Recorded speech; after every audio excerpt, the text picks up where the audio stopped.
Hi guys, PC study point में आपका एक बार फिर से स्वागत है। कोलॉइड में पिछले वीडियो में अपन कोलॉइड के गुणों के बारे में चर्चा कर रहे थे और वहां पर गुणों के अध्ययन के दौरान मैंने ये दो टॉपिक आपको ये कहा था कि ये थोड़े अपने डिटेल से पढ़ने हैं, तो इनका मैं एक अलग से वीडियो तैयार करूंगा।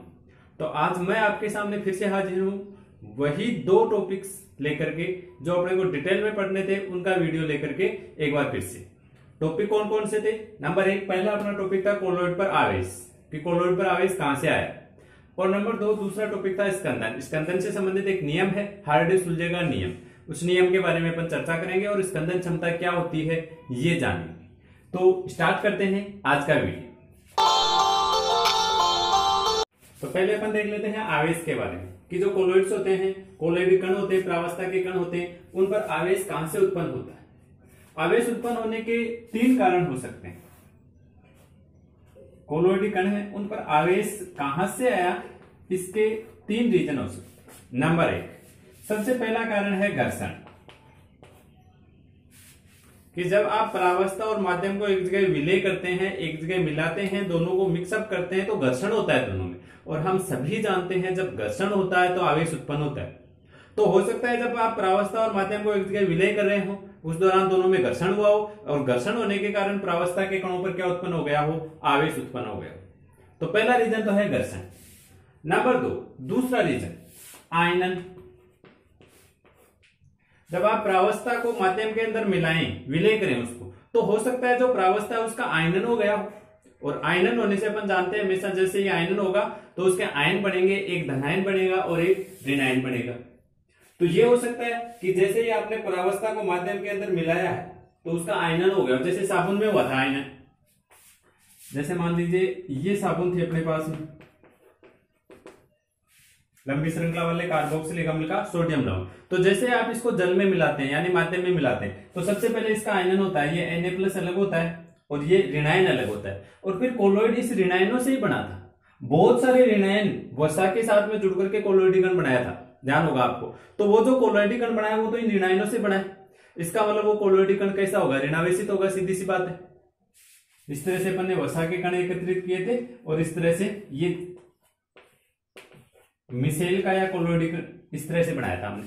तो इस पर देखिए नेगेटिव चार्ज होगा। तो कोलॉइडी कणों पर आवेश आने का दूसरा रीजन ये हो सकता है कि आयनन। और तीसरा रीजन हो सकता है अधिशोषण, सबसे महत्वपूर्ण कारण। अधिशोषण के कारण भी कई बार कोलॉइड्स के जो कण होते हैं, प्रावस्था के कण होते हैं, उन पर आवेश आ जाता है। अधिशोषण के कारण आवेश कैसे आता है ये देखते हैं। मान लीजिए हम फेरिक हाइड्रोक्साइड का कोलॉइड बना रहे हैं। तो फेरिक हाइड्रोक्साइड का कोलॉइड हमने जल अपघटन विधि में बनाना देखा था कि फेरिक क्लोराइड का जल अपघटन कर दीजिए, ये रिएक्शन पढ़ी थी हमने।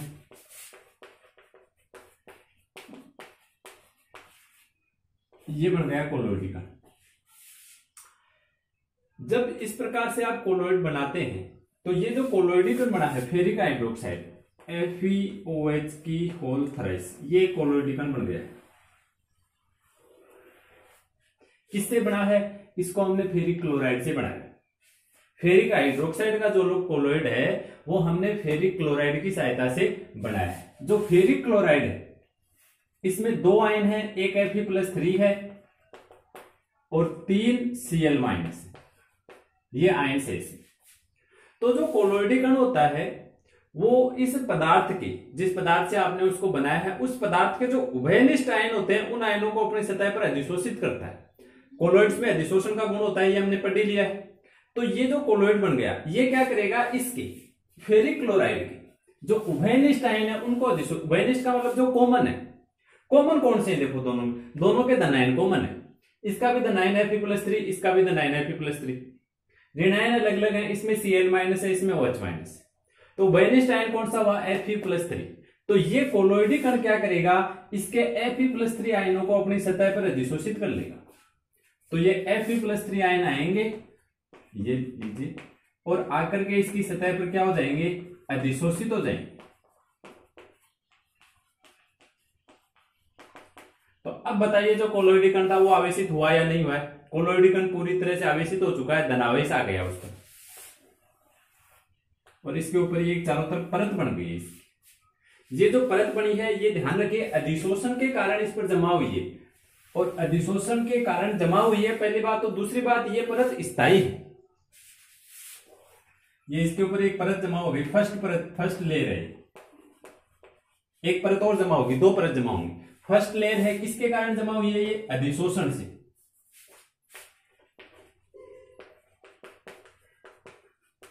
और ये कैसी है? स्थायी है ये, ठीक है। अब जो FeCl3 में Fe+3 थी वो तो इस पर अधिशोषित हो गए, इस पर चारों तरफ पॉजिटिव चार्ज आ गए। तो अब ये पॉजिटिव चार्ज क्या करेगा? इस नेगेटिव चार्ज को, भाई Fe+3 में Cl- भी था ना FeCl3 में, तो ये पॉजिटिव चार्ज क्या करेगा? इन Cl- ऋणायनों को आकर्षित करेगा, धनायन ऋणायनों को आकर्षित करेगा। तो जो Cl- आयंस है वो भी यहां पर आएंगे और चारों तरफ आकर के Fe+3 के साथ आकर्षण के कारण इस पर जुड़ जाएंगे चारों तरफ। ये देखिए एक लेयर और बन गई, सेकंड लेयर का निर्माण हो गया, दो परत बन गई कुल मिलाकर के। ये पहली परत थी, स्थायी परत है, ये सेकंड लेयर बन गई। सेकंड लेयर ध्यान रखिए अधिशोषण के द्वारा नहीं जमा हुई है इस पर। पहली परत है ये तो इसके साथ में अधिशोषण के द्वारा, ये परत है इस कोलाइडी कण के साथ में अधिशोषण से चिपकी हुई है। सेकंड जो परत है वो प्लस और माइनस में आकर्षण के कारण, यानी स्थिर वैद्युत आकर्षण बल से चिपकी हुई है। प्लस और माइनस में जो आकर्षण बल लगता है उसको कहते हैं स्थिर वैद्युत आकर्षण बल, और ये अस्थायी भी है। अस्थायी का मतलब ये है कि ये जो सेकेंड लेयर है ये इस पर एक जगह स्टेबल नहीं है, फिक्स नहीं है, ये चारों तरफ गति कर सकती है। ये जो ऋणायन है घूम सकते हैं चारों तरफ। फर्स्ट लेयर के जो धनायन है वो घूम नहीं सकते, जो जहां पर चिपक गया वो वहां पर फिक्स रहेगा। लेकिन जो सेकेंड लेयर के ऋणायन है, सेकेंड लेयर्स के आयन होते हैं, ये चारों तरफ गति कर सकते हैं, इस पर घूर्णन कर सकते हैं। यानी फर्स्ट लेयर तो हो गई स्टेबल और उसके चारों तरफ सेकेंड लेयर है वो इस तरह से गति कर सकती है। एक आवेश की परत स्थायी है और दूसरे आवेश की परत अगर उसके चारों तरफ गति कर रही है तो डेफिनेटली क्या उत्पन्न होगा? विभव उत्पन्न होगा। एक आवेश को स्थिर रख करके अगर उसके सापेक्ष हम दूसरे आवेश को गति करवाते हैं तो हम भली भांति जानते हैं कि आवेश, एक आवेश के सापेक्ष जब दूसरे आवेश में गति होती है तो विभव उत्पन्न होता है, और यहां पर जो विभव उत्पन्न होगा उसको अपन कहेंगे जीटा विभव। ये लीजिए, तो तीसरे प्रकार से जो कोलॉइड्स पर आवेश उत्पन्न होने का कारण है वो है अधिशोषण। इस प्रकार से अधिशोषण के द्वारा भी कोलॉइड जो कण है उन पर आवेश उत्पन्न हो सकता है। विभव भी उत्पन्न होता है इसके दौरान, जो विभव उत्पन्न होता है उसे अपन जीटा विभव बोलते हैं। इसी तरह का आप अगर कोई दूसरा एग्जांपल लेना चाहें तो वो भी ले सकते हैं। जैसे मान लीजिए अपन सिल्वर आयोडाइड AgI का कोलाइड बनाते हैं तो AgNO3 से बनाएंगे आप। AgNO3 की पोटेशियम आयोडाइड के साथ अभिक्रिया कराएंगे तो AgI का कोलाइड, सिल्वर आयोडाइड का कोलाइड बनेगा AgI plus KNO3 potassium nitrate. ये बन गया कोलोइडी कण AgI। तो आप ये उदाहरण लेकर के ये भी समझा सकते हैं, जैसे ये कोलोइडी कण हो गया AgI का, बनाया किससे आपने? सिल्वर नाइट्रेट से। दोनों में कॉमन आयन कौन हुआ? Ag+, तो पहले अधिशोषण किसका होगा? Ag+ का। जितने भी Ag+ हैं वो चारों तरफ आकर के इसके ऊपर अधिशोषण के द्वारा एक लेयर बना लेंगे। बच गए कौन? Nitrate NO3-। तो ये जो धनायन है ये NO3- नाइट्रेट आयनों को भी अधिशोषित करेंगे और एक परत ये ऋणायन की ओर बढ़ जाएगी। तो इस तरह से आप जो भी उदाहरण लेना चाहें आपकी इच्छा अनुसार कोई भी उदाहरण लेकर के आप इसको बता सकते हैं। तो ये तो अपना था पहला टॉपिक, कोलॉइडी कणों पर आवेश की उत्पत्ति का कारण। अब देखते हैं दूसरा, स्कंदन। स्कंदन का दूसरा नाम होता है अवक्षेपण, या इसे आप ऊर्णन भी बोल सकते हैं। स्कंदन का ही नाम है अवक्षेपण, और अवक्षेपण को ही या स्कंदन को ही आप क्या कह सकते हैं? ऊर्णन। जैसे स्कंदन क्षमता है इसको मोस्टली ऊर्णन क्षमता के नाम से भी जाना जाता है। देखिए क्या होता है, ये भी आवेश के कारण ही होता है स्कंदन भी। जैसे ये कोई कोलॉइड है अपने पास में, कोलॉइड जितने भी होते हैं सारे आवेशित होते हैं, हमने पढ़ लिए। एग्जाम्पल भी जैसे आप अगर बताना चाहिए तो बता सकते हैं। ये टॉपिक पूरा होने के बाद में मैं आपको एग्जाम्पल्स और बता देता हूं। ये कोलोइड है, मान लीजिए धनावेशित कोलोइड है, ये लीजिए, इसके कोलोइड कण सारे धनावेशित हैं। अब जब तक इन पर सब पर सेम ही आवेश होता है, या तो कोलोइड धनावेशित होता है या ऋणावेशित। ये नहीं कि आधा कोलोइड इसमें आधे कण धनावेशित आधे ऋणावेशित है, ऐसा नहीं होता है कभी भी। सारे कोलोइड कणों पर सेम आवेश होता है, तो इन पर सब पर मान लीजिए पॉजिटिव चार्ज है। अब इन पर पॉजिटिव चार्ज होने के कारण ये नीचे स्कंदित नहीं हो पाते, क्योंकि जैसे ये ऊपर वाला कण नीचे की ओर आएगा तो नीचे जो धनावेशित कण है ये क्या करेंगे, उसको वापस ऊपर की ओर प्रतिकर्षित करेंगे। भाई प्लस और प्लस में प्रतिकर्षण लगेगा, तो ये जो प्लस है ये नीचे की तरफ नहीं आ सकता है, क्योंकि नीचे वाला वापस इसको क्या कर देगा, प्रतिकर्षित कर देगा। अगर ये उदासीन हो जाए तो नीचे आकर के जमा हो सकते हैं। अब जमा नहीं हो सकते क्योंकि सभी एक दूसरे को प्रतिकर्षित कर रहे हैं, लेकिन अगर उदासीन हो जाए तो जैसे आप इसमें बाहर से कोई भी विद्युत अपघट्य मिलाएंगे, विद्युत अपघट्य में क्या होते हैं, धनायन ऋणायन होते हैं। तो अगर ये धनावेशित कोलाइड है तो इस विद्युत अपघट्य का ऋणायन इनको सबको उदासीन कर देगा, और उदासीन करते ही नीचे पेंदे में जम जाएंगे। और अगर ये ऋणावेशित कोलाइड है तो विद्युत अपघट्य का धनायन इनको उदासीन कर देगा, और उदासीन होते ही नीचे पेंदे में जमा हो जाएंगे। समझ गए? कोलाइडी कणों का उदासीन होकर के एक जगह पर एकत्रित होना ही क्या कहलाता है, स्कंदन, अवक्षेपण या ऊर्णन कहलाता है। ये तो हुई स्कंदन की परिभाषा। किस प्रकार से कर सकते हैं हम स्कंदन? स्कंदन आप कई प्रकार से कर सकते हैं, कल भी बताया था, पिछले वीडियो में हमने चर्चा की थी। स्कंदन आप जैसे कर सकते हैं विद्युत अपघट्य मिला करके, जिस कोलाइड का स्कंदन करना चाहते हैं आप उसमें विद्युत अपघट्य मिला दीजिए तो स्कंदन हो जाएगा। विपरीत आवेशित कोलाइड मिला दो, जैसे कोई धनावेशित कोलाइड है उसका स्कंदन करना चाहते हो तो उसमें ऋणावेशित कोलाइड मिला दो। विद्युत कण संचलन, उसमें भी हमने देखा था कोलाइडी कण कोई से एक इलेक्ट्रोड पर चले जाएंगे। या फिर अपोहन के द्वारा, अपोहन कीजिए अधिक मात्रा में, जिसे अपन कहते हैं अपोहन आधिक्य। उस स्थिति में भी जो पार्चमेंट का पात्र था, जो पार्चमेंट का थैला था, उसमें अपने पास केवल कोलाइडी कण बचेंगे, बाकी के सारे कण क्या हो गए थे, बाहर विस्तृत हो गए थे। ठीक है। अब इसी से संबंधित, स्कंदन से संबंधित एक नियम है हार्डी-सुलजे का नियम। ये नियम देखिए, जैसे मान लीजिए मेरे पास में कोई धनावेशित कोलाइड है, ये धनावेशित कोलाइड है मान लो, और ये कोई दूसरा ऋणावेशित कोलाइड है। मान लीजिए मैं इन दोनों को NaCl के द्वारा,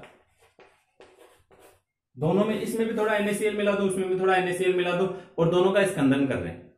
तो इसमें जब आप NaCl मिलाएंगे तो इसके जो धनावेशित कोलाइडी कण है ये किसके कारण उदासीन होंगे, Cl माइनस के कारण। Cl माइनस ही तो इनको सबको उदासीन करेगा ना। और ये जो ऋणावेशित कण है इनको कौन उदासीन करेगा, Na प्लस। यानी किसी कोलाइड को जब आप उदासीन करके स्कंदित करते हैं तो विद्युत अपघट्य का जो विपरीत आवेशित वाला आयन होता है वो उसका स्कंदन करता है। धनावेशित कोलाइड है तो उसको Cl माइनस ऋणायन उदासीन करेगा, स्कंदित करेगा। ऋणावेशित कोलाइड है तो इसको Na प्लस स्कंदित करेगा। विपरीत आवेशित जो आयन है वो कोलाइड का क्या करता है, स्कंदन करता है। समझ गए पहली बात। दूसरी बात, इसमें जैसे मैंने एक तो NaCl मिलाया, मान लीजिए NaCl की बजाय अपन और कोई दूसरा विद्युत अपघट्य ले लें। एक तो मान लीजिए मैं इसमें NaCl मिला रहा हूं, तो NaCl का जो Cl माइनस आयन है, NaCl मिलाया हमने, तो NaCl का Cl माइनस इसका स्कंदन करेगा। एक मान लीजिए मैं इसमें सोडियम सल्फेट मिला रहा हूं Na2SO4, तो इनका स्कंदन कौन करेगा, सल्फेट आयन SO4 माइनस। एक मान लीजिए मैं इसमें सोडियम फोस्फेट मिलाऊं, तो इनका स्कंदन कौन करेगा, फोस्फेट आयन। ये तीन अलग अलग विद्युत अपघट्य अगर मिलाएं तो देखिए स्कंदन पर क्या प्रभाव पड़ेगा। NaCl मिलाएंगे तो स्कंदन Cl माइनस के द्वारा, या सल्फेट आयनों से या फोस्फेट आयनों से। Cl इस पर -1 चार्ज है, यानी ये +1 को उदासीन कर सकता है। एक आयन एक +1 को उदासीन करेगा। सल्फेट पर -2 चार्ज है तो ये अकेला ही +2 को उदासीन कर देगा। Cl से डबल, ये केवल +1 को उदासीन करेगा, ये +2 को उदासीन कर देगा। और फोस्फेट +3 को उदासीन कर सकता है अकेला। समझ गए? इसके अलावा जैसे आप अगर ये आयन लेते हैं, इस पर -4 चार्ज होता है, तो ये अकेला 4+ को उदासीन कर सकता है। तो सबसे ज्यादा स्कंदन की क्षमता किसमें है? Cl माइनस में है, सल्फेट में है या फोस्फेट में? सबसे ज्यादा फोस्फेट में, क्योंकि Cl माइनस तो एक ही धन आयन को उदासीन कर रहा है, जबकि फोस्फेट 3 धन आयनों को उदासीन कर सकता है। सबसे ज्यादा स्कंदन की क्षमता किसमें है? फोस्फेट।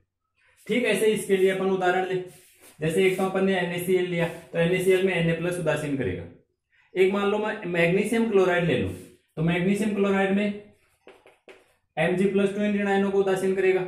एक मैं ले लूं एल्यूमिनियम क्लोराइड, तो एल्यूमिनियम क्लोराइड का Al+3 इनको उदासीन करेगा। समझ गए? सबसे ज्यादा स्कंदित कौन करेगा? सबसे ज्यादा कैपेसिटी Al+3 की। ये एक ऋण आयन को उदासीन कर सकता है, ये 2 को, और ये 3 ऋण आयनों को उदासीन कर सकता है। अर्थात हम ये कह सकते हैं कि आवेश जितना ज्यादा होगा ना, स्कंदन की क्षमता उतनी ही ज्यादा होगी। कौन से आयनों पर? विपरीत आवेशित वाले आयनों पर। जैसे ये धनावेशित कोलाइड है, तो धनायन पर कितना आवेश है? सोडियम पर, इससे अपने को कोई मतलब नहीं है। विपरीत आवेशित ऋणायन पर देखो, ऋणायन पर जितना ज्यादा आवेश होगा, स्कंदन की क्षमता उतनी ही ज्यादा होगी। यही है हार्डी-सुलजे का नियम। विपरीत आवेशित वाले आयनों पर, ऋणावेशित कोलाइड है तो इनका ऋणायन कौन है? वो अपने यूजफुल नहीं है, वो अपने काम में नहीं आ रहा है, ऋणायन को छोड़ो। विपरीत आवेश वाले देखो, धनायन को देखो। जिस धनायन पर जितना ज्यादा चार्ज होगा, उसकी क्षमता, उसकी ऊर्णन क्षमता या उसकी स्कंदन क्षमता उतनी ही ज्यादा होगी, उतनी ही अधिक होगी। यही है हार्डी-सुलजे का नियम। तो हार्डी-सुलजे के नियम को आप किस प्रकार से कह सकते हैं? किसी कोलाइड की निश्चित मात्रा को स्कंदित करने वाले विद्युत अपघट्य की मात्रा कोलाइडी कणों के विपरीत आवेश युक्त आयनों, ध्यान दीजिए, विपरीत आवेश युक्त आयनों, ये चीज आपको विशेष रूप से ध्यान में रखनी है। केवल आप अगर आयन लिख देंगे तो गलत हो जाएगा। विपरीत आवेश युक्त आयनों की संयोजकता पर या आवेश पर, इसको आप जैसे संयोजकता भी बोल सकते हैं या आवेश भी बोल सकते हैं। विपरीत आवेशित युक्त आयनों की संयोजकता या आवेश पर निर्भर करती है। यह होता है हार्डी-सुलजे का नियम। इसी के साथ एक स्कंदन क्षमता, ये और देख लेते हैं अपन। स्कंदन क्षमता क्या होती है? अपने पास जैसे कोई कोलाइड है, उस कोलाइड को आप विद्युत अपघट्य से स्कंदित करना चाहते हो, तो विद्युत अपघट्य की वह है न्यूनतम मात्रा कि उसमें कम से कम हम कितना विद्युत अपघट्य मिलाएं कि वो स्कंदित हो जाए। कम से कम, ज्यादा नहीं मिलाना, अपने को जितने जरूरत है उतना ही मिलाना है। किसी कोलाइड को स्कंदित करने के लिए आवश्यक विद्युत अपघट्य की न्यूनतम मात्रा को ही उसकी स्कंदन क्षमता कहा जाता है। समझ गए? सीधी सी परिभाषा है, विद्युत अपघट्य की वह न्यूनतम मात्रा, विद्युत अपघट्य की अपने को न्यूनतम मात्रा चाहिए जिसकी सहायता से हम कोलाइड का स्कंदन कर सकते हैं, उसकी स्कंदन क्षमता कहलाती है। समझ गए? स्कंदन क्षमता है, इसका एक आपको फॉर्मूला भी ध्यान में रखना है। विद्युत अपघट्य की मात्रा, अपघट्य, कि आप कोलाइड को स्कंदित करने के लिए उसमें जो न्यूनतम मात्रा में विद्युत अपघट्य मिला रहे हैं वो कितना मिला रहे हैं, इनटू जो कोलाइड है उसकी मोलरता। जैसे विलियन की मोलरता होती है, वैसे ही कोलाइड भी एक मिश्रण ही होता है, कोलोइड विलियन होता है, तो इसकी भी मोलरता, सांद्रता तो होगी ना। तो जो भी आपके पास में कोलोइड है उसकी मोलरता बटे उस विलियन का कुल आयतन, जितने कोलोइड का आप स्कंदन करना चाहते हैं उसका आयतन गुणा 100। यह होता है स्कंदन क्षमता निकालने का, ज्ञात करने का फॉर्मूला। समझ गए? इसी के साथ में आपको एक चीज और बता देता हूं, जो धनावेशित और ऋणावेशित कोलाइड होते हैं, ऋणावेशित कोलाइड्स और धनावेशित कोलाइड्स, इसके आपको एक दो उदाहरण एग्जांपल्स भी ध्यान में रखने हैं साथ साथ, धनावेशित कोलाइड्स के भी और ऋणावेशित कोलाइड्स के भी। ऋणावेशित कोलाइड्स हैं, इनके तो बहुत सारे एग्जांपल हैं। मोस्टली आप कोई भी एग्जांपल लेोगे तो वो ज्यादातर ऋणावेशित कोलाइड होते हैं। मोस्टली आपको जो ध्यान रखना है वो है धनावेशित कोलाइड्स के एग्जांपल। तो इसमें आप ये याद रखिए, जो ऑक्साइड होते हैं, किसी भी धातु का ऑक्साइड धनावेशित कोलाइड होता है। जैसे Fe2O3.H2 आयरन का ऑक्साइड है, एल्यूमिनियम का ऑक्साइड ले लीजिए, Al2O3.H2। किसी भी धातु के ऑक्साइड का जो कोलाइड होता है वो कैसा होता है, धन आवेशित होता है। हाइड्रोक्साइड का कोलाइड भी, oxide, hydroxide, ferric hydroxide, aluminium hydroxide, chromium hydroxide, ये कैसे होंगे, धन आवेशित। इसके अलावा आप एक एग्जांपल ध्यान में रख सकते हैं, जितने भी क्षारीय रंजक हैं वो सारे कैसे हैं, धन आवेशित कोलाइड, और जो अम्लीय रंजक हैं वो कैसे हो जाएंगे, ऋण आवेशित कोलाइड हो जाएंगे। धन आवेशित कोलाइड से इसके आपको ये एग्जांपल से ध्यान में रखने हैं। ऋण आवेशित कोलाइड के फिर और बहुत सारे एग्जांपल हैं। अम्लीय रंजक हो गया, जितनी भी धातुएं हैं, सभी धातुएं, जैसे Au का सोल, Ag का सोल, Pt का सोल, सभी धातुओं के जो कोलाइड होते हैं वो सभी कैसे होते हैं, ऋण आवेशित कोलाइड होते हैं। सल्फाइड, धातु सल्फाइड जितने भी होते हैं, धातु के ऑक्साइड और हाइड्रोक्साइड तो यहाँ गए, धातुओं के सल्फाइड, किसी भी धातु का सल्फाइड, जैसे अधातु भी हो सकती है, जैसे आर्सेनिक का सल्फाइड है, तो ये किस प्रकार का कोलाइड होगा, ऋण आवेशित कोलाइड होगा। ठीक है, एंटीमनी का कोलाइड है, किसी भी धातु या अधातु का सल्फाइड है वो एक प्रकार से ऋण आवेशित कोलाइड होगा। इसके अलावा अपना जो हीमोग्लोबिन होता है, अपना ब्लड, ये भी एक प्रकार का कोलाइड ही होता है, और किस प्रकार का कोलाइड होता है, ऋण आवेशित कोलाइड होता है। स्टार्च के प्रोटीन वगैरह है, रेजिन वगैरह है, जिलेटिन, इनके जो कोलाइडी विलयन बनते हैं वो भी सारे कैसे होते हैं, ऋण आवेशित कोलाइड होते हैं। तो आपको नॉर्मली एग्जांपल्स ध्यान में रखने हैं, यहां पर ऑक्साइड और हाइड्रोक्साइड आएंगे, यहां पर धातु स्वयं आएगी, सल्फाइड आएंगे, अम्लीय रंजक आएंगे, क्षारीय रंजक यहां पर आएंगे। इसके अलावा ब्लड है, प्रोटीन है, अपना कार्बोहाइड्रेट है, इनके जो कोलाइड बनेंगे वो सभी ऋण आवेशित कोलाइड होंगे। तो आज का अपना टॉपिक कंप्लीट हुआ। आवेश और स्कंदन से संबंधित अपना जो टॉपिक था उसके बारे में आज हमने चर्चा की। आज के वीडियो में बस इतना ही। वीडियो को अंत तक देखने के लिए आपका बहुत बहुत धन्यवाद।